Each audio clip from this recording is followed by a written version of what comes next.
Academy Nashik classroom. I am professor Prashant Patil और आज हम देखने वाले हैं lecture number 4 on the base of chapter is angle and its measurement, subject mathematics and standard 11th science. Okay, so lecture number 3 means last lecture में हमने study किया था कुछ application based numerical on the base of angle of sector and length of arc. अभी next problem हम solve करने वाले हैं on same concept. Okay, so first problem जो कि दिया है यहाँ पे, two arc of same length यानी और subtended angle 60 degree and 75 degree. तो दो आर्क हम कंसीडर करते हैं, दो सर्कल कंसीडर करते हैं। सबसे पहले एक आर्क जिसका एंगल जो है θ1 60 डिग्री, और ये जो आर्क हमने कंसीडर किया ये इसको हम S1 कंसीडर करेंगे। ओके, सेकेंड कंडीशन में थीटा जो दिया है थीटा इज 75 डिग्री, सो θ2 हम कंसीडर करते हैं 75 डिग्री और उसको हम S2 कंसीडर करते हैं। ओके, तो what is the ratio of radius of two circle. तो इन दोनों सर्कल का रेडियस का रेशियो में फाइंड आउट करना है। तो कैसे फाइंड आउट करेंगे, जो θ1 दिया है, सो हियर गिवन डेटा पहले θ1 है 60 डिग्री, उसको कन्वर्ट कर लेंगे हम रेडियन में, so it become π/3 radian. Okay, θ1 मिल गया हम यहाँ पे। नाउ सेकेंड जो है θ2 हम सिंप्लीफाई करेंगे, 75 डिग्री कन्वर्ट करेंगे हम रेडियन में, सो इट बिकम 15 5 जा 15 1 जा 15 2 जा, so it become 5π/12 radian is the value of θ2। Okay, θ1 θ2 जो मिल गया हमें रेडियन मोड में। So here length of arc दोनों की सेम है, S1 is equal to S2 according to condition. Same length is given. Okay, S1 is what R1 into θ1 is equal to R2 into θ2। So find out करना है हमें radius का ratio. So we can consider R1/R2 is equal to θ1 उस side जाने के बाद divide हो जाएगा। सो यहाँ पे θ2 हमारे पास है 5π/12 अपॉन θ1 इज π/3। अगर ये हमने सिंप्लीफाई किया 5π/12 इंटू 3/π, 3 1 जा 3 4 जा 5 get cancel, so R1/R2 become what 5/4। So we can write down this as 5/4। Okay, so similarly we can solve numerical. Just concept क्या दिया है, हिडन कंडीशन जो है वो पहले ऑब्जर्व करनी है। यहाँ पे जो कंडीशन क्या थी, two arc of same length means S1 is equal to S2। Okay, next problem दिया है यहाँ पे, area of circle is 25 pi centimetre square. So given data पहले हमें सॉर्ट आउट कर लेना पड़ेगा। Area of circle is given 25 pi square centimetre. Okay, find the length of its arc. हमें आर्क फाइंड आउट करना है, that is S is equal to question mark, subtending an angle of 144 degree at the centre. So theta is here 144 degree, इसको convert कीजिए radian में, so it become 72 90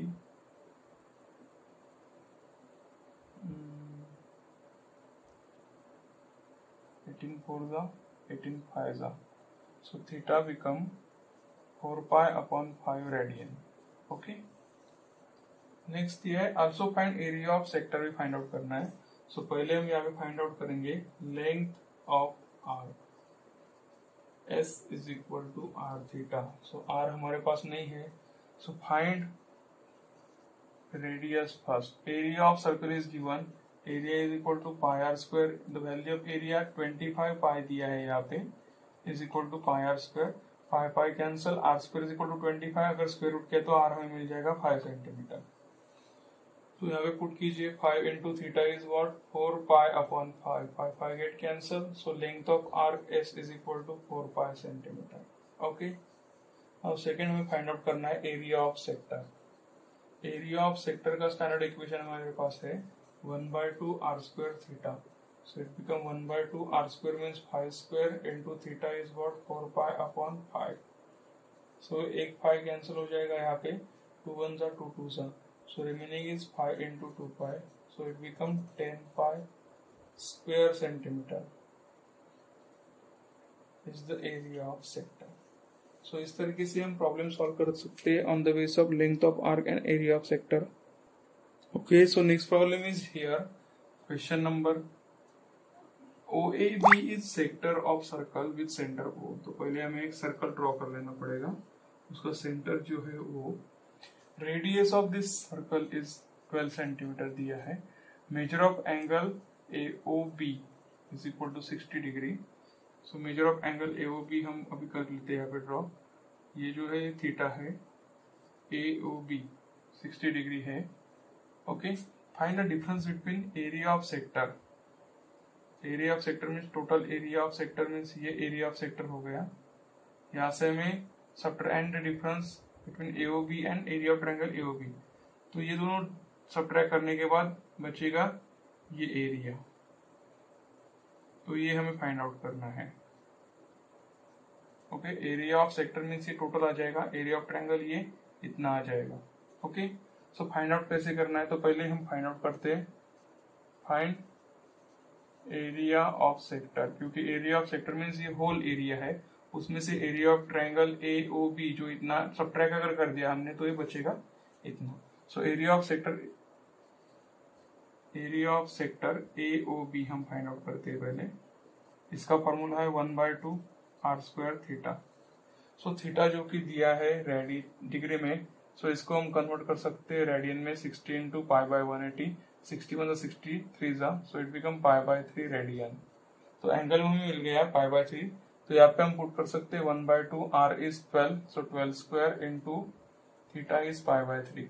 अगर दोस्तों हमने इसको सिंप्लीफाई किया तो हमें एरिया ऑफ सेक्टर मिल जाएगा 1/2 12² is 144 into π/3, so 272 2 3 1 3 3 2 6 3 4 so area of sector आ गया हमारा AOB is equal to 24 pi. Second अभी फाइंड आउट करना है, find area of triangle AOB। Area of any triangle is what, 1/2 base into height. Okay, तो ये AOB हम फिर से यहाँ पे ड्रॉ करते हैं। AOB, AO और OB ये दोनों रेडियस है, रेडियस जो दी है 12। यहाँ पे अगर वर्टिकल लाइन में ड्रॉ की तो हाइट आएगी। So here base is given, base क्या आ गया 12 सेंटीमीटर। बेस और हाइट एक दूसरे को परपेंडिकुलर रहते हैं, तो हाइट कैसे निकालेंगे, इसको हम M कंसीडर करेंगे। So here angle M 90 degree आ गया। सो बाय ट्रिग्नोमेट्री से एंगल O तो हमें पता है ये 60 डिग्री है।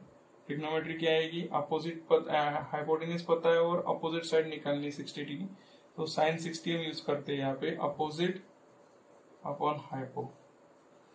तो अपोजिट है AM इज अ हाइट और hypo as a 12 is equal to sine 60 is what √3/2। सो ये आएगा AM is equal to 12 √3/2, 2 1 2 6 so AM की वैल्यू मिल गई हमें 6√3। ओके, तो AM हमें पता चल गया यहाँ पे 6√3 है। अभी नेक्स्ट हमें फाइंड आउट करना है area. AM as a height आ गई यहाँ पे, therefore area of triangle AOB is equal to 1/2 base into height. 1/2 base जो है वो रेडियस 12 और हाइट जो है 6√3 है। इसको अगर सिंप्लीफाई किया जाए तो 2 6 6 6 36, सो 36√3 square centimetre area of triangle AOB आ गया। ओके, अभी ये दोनों वैल्यू मिल गई, इन दोनों का डिफरेंस निकालना है हमें। तो area of sector AOB minus area of triangle AOB is equal to area of sector जो कि है 24 pi minus area of triangle जो है 36√3। तो यहाँ पे हम 12 कॉमन ले सकते हैं, 12 2 24, 12 3 ये आएगा फाइनल आंसर। ओके, सो दोस्तों एनी टाइप ऑफ न्यूमेरिकल हम इस पे सॉल्व कर सकते हैं, जस्ट कंसेप्ट क्लियर होना चाहिए। और एक प्रॉब्लम लेंगे हम यहाँ पे, problem is the perimeter of sector of circle. Perimeter sector का दिया है of area 25 square centimetre is 20।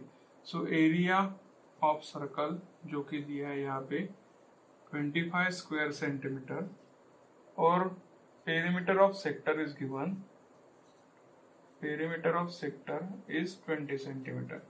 Find area of sector. तो पहले हम डायग्राम ड्रॉ कर लेते हैं जो कि कंसेप्ट क्लियर हो जाएगा फिर हमारा।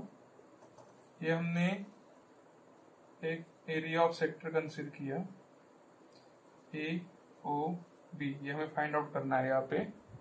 Okay, so area of sector A O B is equal to question mark.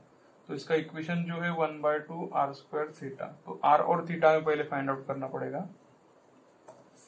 तो दोस्तों अच्छी तरह से ऑब्जर्व कीजिए। First area of circle is given, area of circle जो कि आता है pi r square. Area of circle is 25 pi square centimetre is given, 25 pi is given, sorry, okay, is equal to pi r square. Pi pi get cancel, तो r हमें मिल जाएगा 5 centimetre, जो कि लास्ट प्रॉब्लम में भी हमने solve किया था इसी तरीके से। आर तो मिल गया। Now find theta. Theta find करने के लिए सेकेंड कंडीशन है perimeter of sector. Perimeter of sector means length AO plus AB plus OB। So length of OA plus length of AB plus length of BO, इन तीनों की addition की जाए तो perimeter of sector बन जाएगा, जो कि 20 दिया है। लेंथ ऑफ OA और length of OB means radius आएगी, तो length of OA radius, length of PO भी रेडियस आएगी, और length of AB means arc आएगा। So it become 5 plus length of arc plus 5, 5 plus 5 10, 10 उस साइड जाने के बाद 20 माइनस 10 बच जाएगा। Therefore length of arc S consider करते हैं इसको। सो S आ गया हमारा 10 centimetre. So theta find out करना है, और लेकिन यहाँ पे मिल गया S, सो हमें S का फॉर्मूला लेना है। So therefore length of arc S is equal to R into theta. So R जो कि हमें पता है 5, थीटा हमें फाइंड आउट करना है, और लेंथ ऑफ आर्क जो कि 10 दिया है। So it become 10/5, that is theta आ गया हमारा 2 रेडियन। ओके, सो यहाँ पे हम R फाइंड आउट कर सकते हैं। So sorry, area of sector find out कर सकते हैं directly. Area of sector AOB is equal to 1/2 R square theta. 1/2 R square means 5 square into theta is 2, to get cancel. So finally answer become 25 square centimeter is the area of sector. So दोस्तों अच्छी तरह से problem observe कीजिए। जो condition दी है वो condition के हिसाब से problem step by step solve करके हम फाइनल आंसर पे पहुंच सकते हैं। ओके, सो अगर आपको आंसर मेथड समझ में आ रही होगी, लेक्चर अच्छा लग रहा होगा, तो प्लीज सब्सक्राइब कीजिए चैनल और मुझे रिप्लाई कीजिए बाय कमेंट्स। Thank you.